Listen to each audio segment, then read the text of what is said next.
The Berenstain Bears, God Bless Our Home.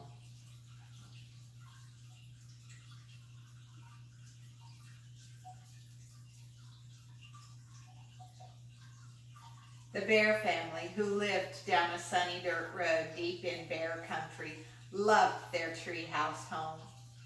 They lived inside a great hollow, old oak tree. They moved there when Brother Bear was little, from a cave way up in the mountains that was before Honey, your sister bear, were even born. The first thing that Mama Bear did when they moved into their new home was hang a framed sampler on the wall. It said, God bless our home. That's just what we need, said Papa. God's blessing will make our new home, our new tree house, into a happy home.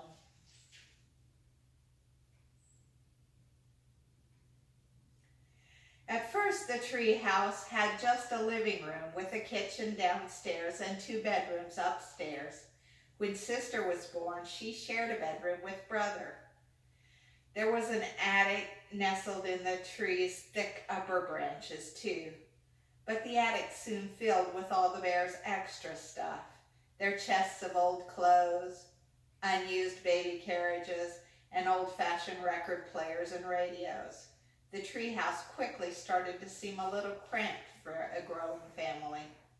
But then Papa set to work. First, Papa dug a basement among the oak tree's great roots.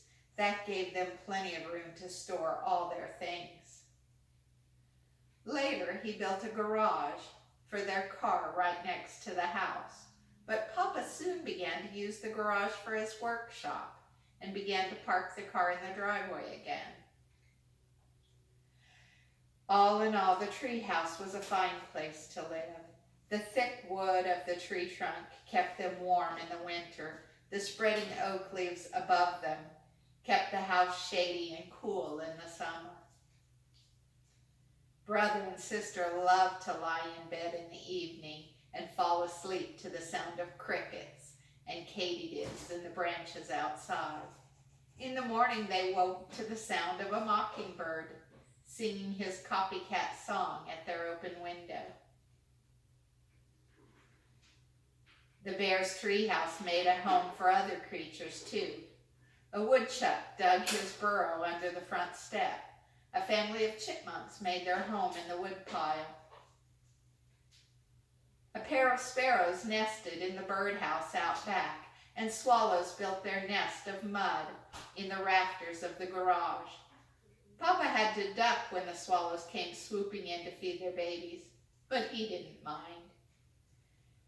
As the good book says, Papa explained, even the sparrow has found a home, and the swallow a nest for herself. The bear family was very happy in their treehouse. It's true, it was a little small, and when the baby Honey came along, it was suddenly seemed even smaller. At first, Mama and Papa put Honey's crib in their room alongside their bed. That was okay while she was very small. Honey needed to be near them anyway.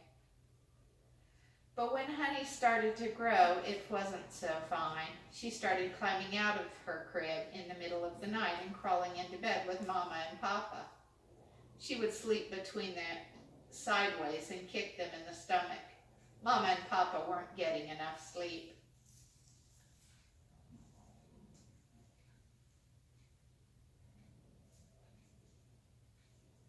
One morning at breakfast, a sleepy Papa said to a sleepy Mama, "You know, maybe it's time we thought about moving to a bigger house."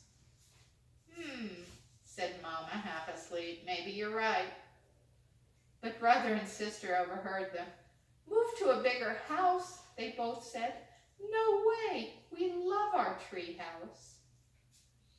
"We love it too," said Mama, "but I'm afraid it's getting too small for our growing family.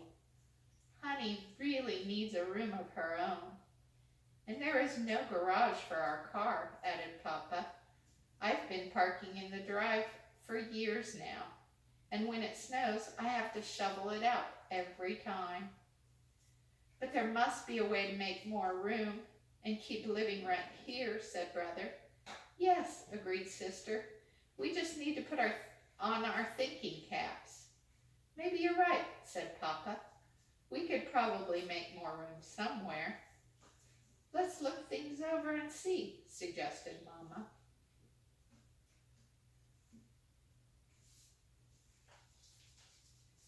So the family took a tour of the treehouse, inside and out, looking into every room, poking into every nook, and peering into every cranny. Papa got out his tape measure and made some notes. The family finished touring up in the attic. The bears found a lot of things up there they hadn't seen in years.